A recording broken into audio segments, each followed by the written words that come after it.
As Your Heart Betrays You, Part 11. A Miraculous Ladybug Fanfiction written and narrated by Mira Rose. Artwork for the opening and thumbnail image by Evenart Adams on Instagram and Tumblr. You can find a link to her in the description box, as well as links to the previous 10 parts if you haven't enjoyed them already. Now then, if you haven't already, don't forget to subscribe to this channel, hit the bell for notifications, smash that like button, and leave a comment for the YouTube algorithm. If you don't know what to comment, put sushi dinner. Now then, please enjoy As Your Heart Betrays You, Part 11. Marinette Dupang Chang, 20 years old, still transformed as Ladybug. Alya rubbed her forehead as Ladybug sat on her rug, eating the banana, mostly because she promised Cat Noir she would. "Any ideas?" she asked, looking up as her roommate sat on her bed. "Honestly?" Alya sighed, looking up at the ceiling. "I'm not gonna like what you're gonna say, am I?" "Adrien Agreste." She narrowed her eyes. "No." "No?" Ladybug shook her head. "Absolutely not. There's no way." "Is it, though?" "I know them. They're not the same person." Alya hesitated, her mouth open as she caught her breath. "Do you want to know his identity?" "Yeah. Do you want to know if he hasn't told you?" "Well..." She had, until he found the upholstery cleaner. "I can't stand him knowing you without you knowing him back." "Yes, that! Exactly." "Marinette." Alya leaned back on her bed, the mattress dipping. "If you were him, would you want your partner to figure out your identity behind your back, or would you want them to ask you point blank?" "You're a great voice of reason, you know that?" Ladybug sighed, staring at her last bite of banana. "He was really worried about me, Alya." "I know." Her eyes trailed to the half-drunk iced drink sitting on her dresser. "So does it matter who he is in our lives without the mask, if he puts you first?" Something she couldn't articulate ate at her heart. It wasn't guilt, or betrayal, or remorse, or even longing, but it nearly chewed through her until this moment, when Alya pointed out her hypocrisy. If Cat Noir sat down with Carapace and a spread of who she was, she would have uppercut his jawline, despite its model-like perfection. "I still want to know." Alya raised an eyebrow. "Oh, how the tables have turned."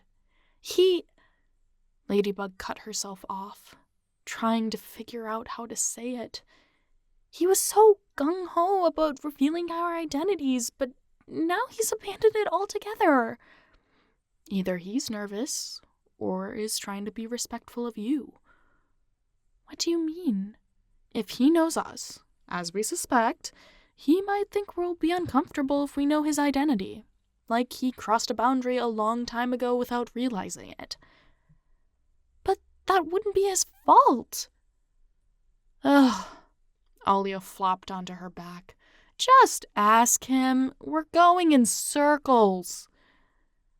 Ladybug turned to look at the door. It was too soon for him to be back yet, right? She twisted her arm up and tugged at the handle, opening the door a crack to peek at the living room. Her heart lurched as she saw Cat standing, arms wrapped around a paper bag, talking to Nino with a concerned look on his face. Without thinking, she closed the door, louder than she should have. "Slick," Alya said, raising an eyebrow as she turned back to her. "Help me," she hissed. "What, scared of your cat?" Ladybug scrunched her nose as her lips pressed together. Tell them I'm napping or something. Ladybug! Alya scoffed. Are you running away? She popped the last bite of banana into her mouth, exaggerating her chew so she didn't have to answer. Well, I can't go out there as Marinette now that Nino's here, she said after swallowing. A smile twisted onto Alya's face, and she realized her mistake. Lady Noir, she yelled, throwing her hands in the air. Lady Noir date. There's no way the boys hadn't heard her. Oh, sugar and cookies. Another misunderstanding to clean up. Alya, she hissed. Lady Noir date. There was no stopping her now. Ladybug stood up, grabbing the unfinished drink, and scowled. No sushi for you. What? No, not your call. Cat bought it. Something tells me I can convince him. Seducing your boyfriend is cheating. He's not... Ladybug sighed, feeling a headache coming on. He is not my boyfriend, she said, twisting the door open. Who's not your boyfriend? Nino asked, standing next to Cat. The bag was on the coffee table, with Cat Noir crouched over it to take out boxes. You broke up with yours, right? That's what Alya said, at least. Yeah, I'm single, Ladybug said, hating the timing of it all. She couldn't focus on not dating and Cat Noir's position in her life at the same time. There's no way she could get a launch done if she did. Thanks for the salt. I'm not trying to rub it in, Nino laughed. I'm just surprised. It's been a bit. Sorry to hear about it. It was a long one, right? A couple of years? Well, what are partners for if not to bring breakup sushi? Ladybug asked, raising an eyebrow at Cat Noir and hoping it looked natural. I'm not one to talk, Cat said, pulling chopsticks out of the bag, but you should take all the time you need to recover from it. The breakup, that is. Dating can wait until you find the right person instead of trying to force something. I know. She walked over, plopping into the armchair. I learned that from watching you. Cat put a hand over his heart like she'd hurt him. Ouch, he laughed. You don't pull punches. Dibs on the roll with a mango in it, she said, pointing to a box with 3 rolls inside. Oh, that box is for you. They're your favorite. She gave it a second look. It was a box of her favorites from this restaurant. She and Cat had eaten their way through the menu 4 times before they settled on their favorites. 2 years back on her birthday, and again the next weekend. She would have gotten tired of sushi if it hadn't been for him eating the other half of the roll each time. He knew her far better than she knew him. He knew her far better than she knew him because he paid attention to her in a way she never did. All at once, this sweet gesture made her feel like a failure. Thank you, Ladybug said, doing her best to keep her voice even. Did you get that spicy roll again? He laughed at the inside joke. No, I can't risk that kind of embarrassment in the public eye. Yeah, I don't want to have to steal an entire block of cream cheese again. You can't handle spicy food? Nino asked, breaking a pair of chopsticks apart. Babe, are you eating my sushi? Alya called from the kitchen. It's not included in the Starbucks drink, he shot back. No! The rest of the room laughed as Alya pouted, watching Nino shovel the first 3 bites of a roll into his mouth. Traitor, she said, kissing his cheek as she plopped down next to him. "Anyway, why are the two of you here?"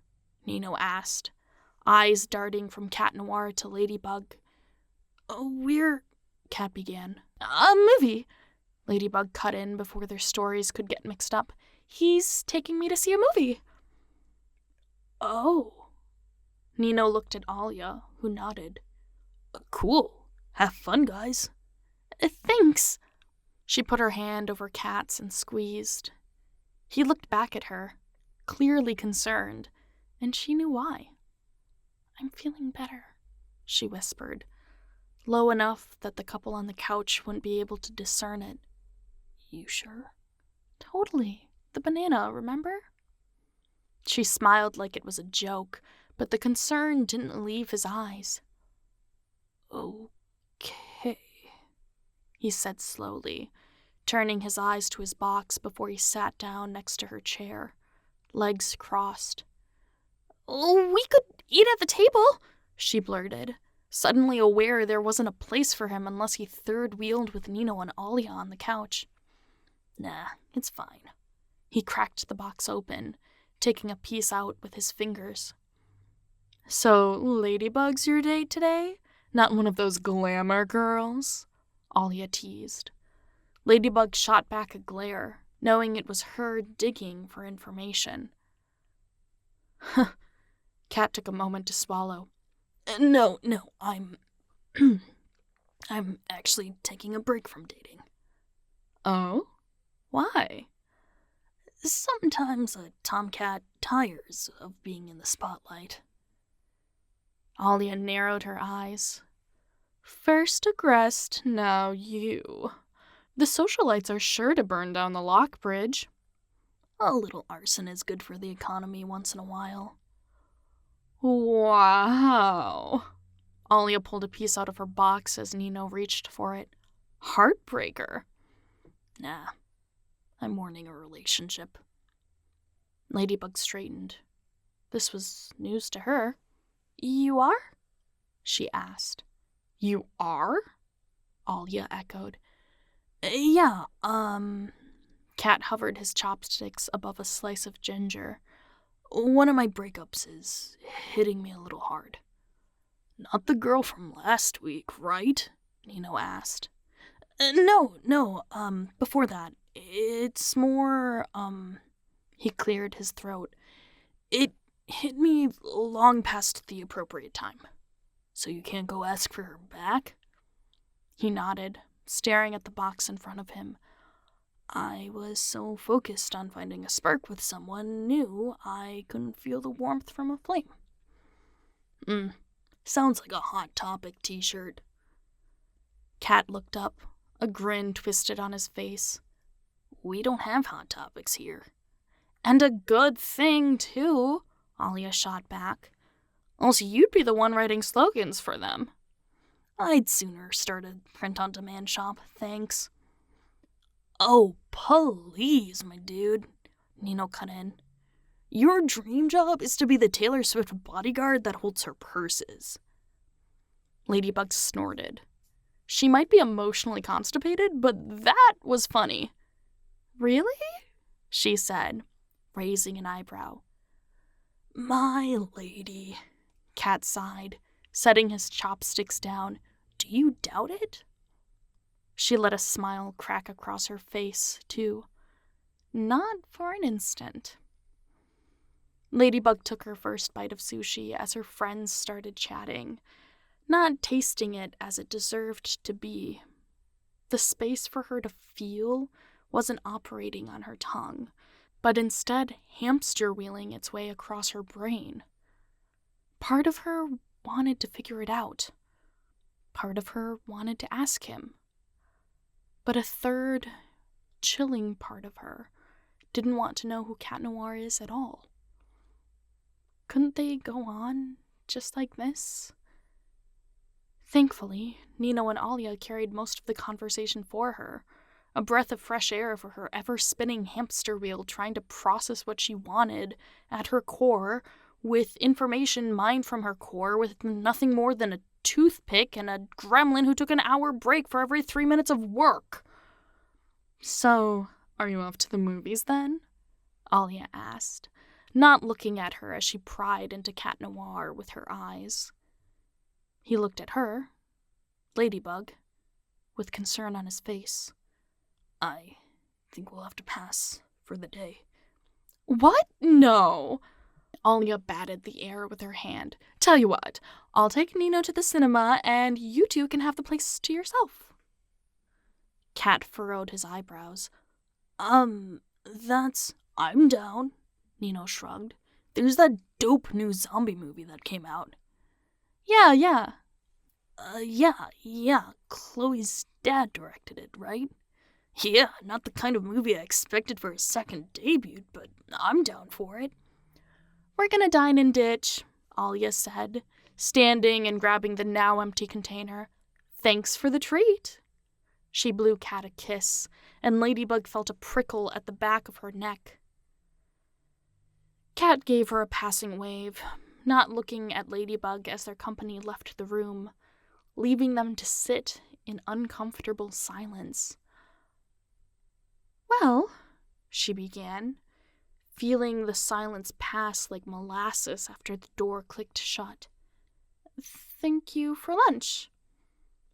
I should get going too, so you can rest, Cat said, pulling the trash into the bag.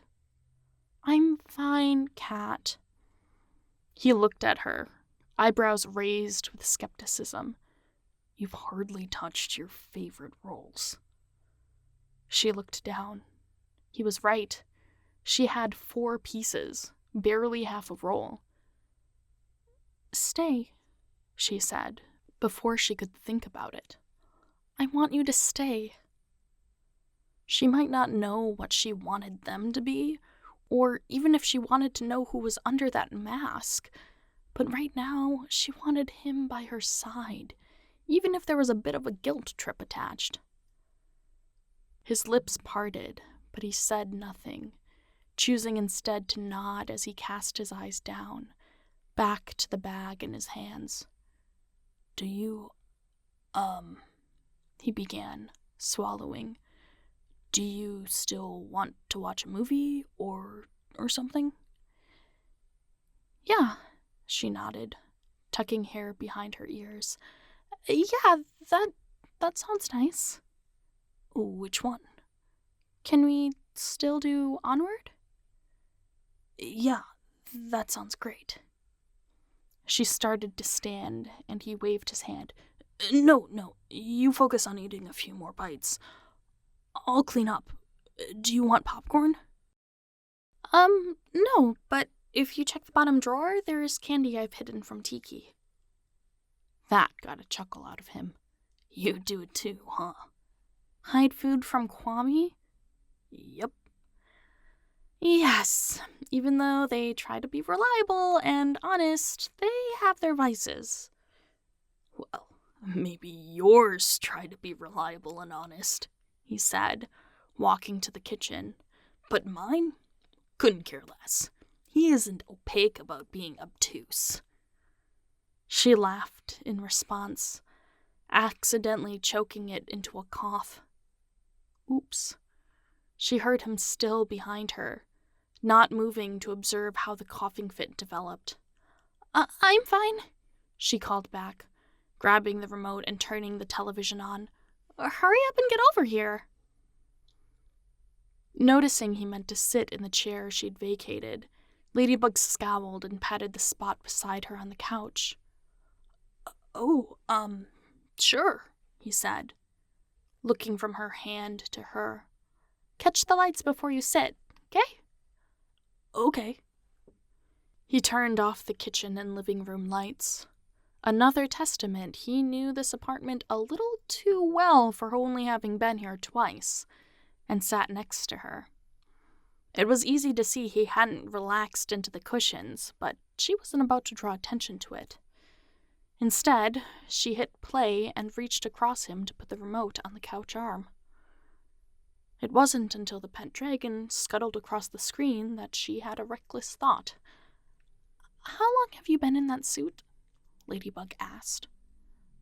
What? Mostly all day. Why? I know we can push it, but I'm sure Plag would appreciate a snack time. She heard his breath catch beside her. I can, The couch shifted as he started to stand. No. Ladybug put her hand on his thigh. The movie kept playing as she stared at the screen, the older brother explaining something about his collectible figure or something like that. There's no need. She could feel how he stiffened as he leaned back into the cushions. You want me to de-transform? Here? She didn't look at him, stare still fixed on the blue characters on screen. Here, she said, leaning into him and putting his arm around her shoulder. It's too dark for me to see anyway, but now I can't look up easily. His chest rose as he inhaled sharply, and she eavesdropped on his heartbeat. Is there... Spots off, MariChat said, tucked under his arm. Tika can lead Plag to the fridge. Do you... Is there... He babbled. I picked up some camembert yesterday. You did? She might be under his arm, but he hovered his hand, careful not to touch. Yeah, she said, pulling it to her side as she pulled her legs onto the couch, putting more weight on his chest. I mean, I figured you'd be coming over a lot now that you know who I am, right? MariChat shifted to look up at him, but it was too dark to make out an expression, the only light coming from the screen. She saw his face turn to look down at her, 2 green eyes in the dark, and his chest moved her as he took a breath. Okay, she said, physically turning her head back to the screen and adjusting her legs, which all but leaned into him more. This is a dangerous play, MariChat. Snuggling up to him like this. Closet. She felt the hesitation before he said it, just as she felt him hold his breath as Plag twirled out, talking about cheese and Leon before turning to look back at the two of them. Oh, wow!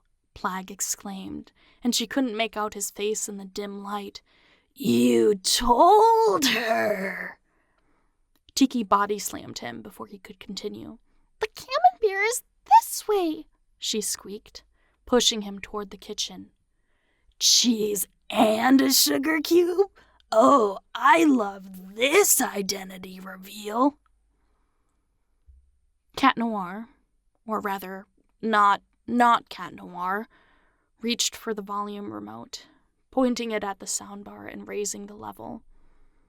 Was it because suddenly he was hyper-aware of the space, or lack of space, between them? Or was it to drown out the smacks coming from the kitchen? MariChat couldn't tell, but she could tell that, even though his hand was on her side, his arm wrapped around her, he hadn't settled any weight into it.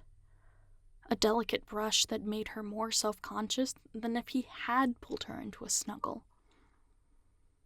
But she didn't look up. She kept her gaze on the screen, like their relationship depended on it. In some ways, it did. This was a new dynamic, a new form of trust. Comfortable? She asked, unsure what else to do. Yeah, I'm fine. Oh, good. Yep. That was all they said for the next half hour, comfortably rigid as they snuggled together. It wasn't until they got to the tavern scene that they started laughing at the movie, which did wonders to relax the mood. But MariChat's mind spun in her hamster wheel without putting sentences together. Once she could move past the newness and awkwardness and the pseudo-boyfriendness of it all, Marinette found herself enjoying this. Curling into Cat's chest to watch a movie, laughing together. His hesitation as he commented on what happened on screen. This was nice. She wanted this. Okay, so maybe this could be part of her 5-year plan, if he wanted it to be. The lights flashed on, Cat's hands stiffening on her waist as they both straightened. "I'm home," Alya's voice rang out, and, acting on instinct, Marinette twisted herself as she reached up and pulled Cat's head to her upper chest and leaned back so he all but laid atop her, hidden from view by the back of the couch. "Welcome back," she said, flashing her roommate daggers in the now properly lit room. "Where's Cat?" Alya said, tilting her head with knit eyebrows as she set her purse on the counter.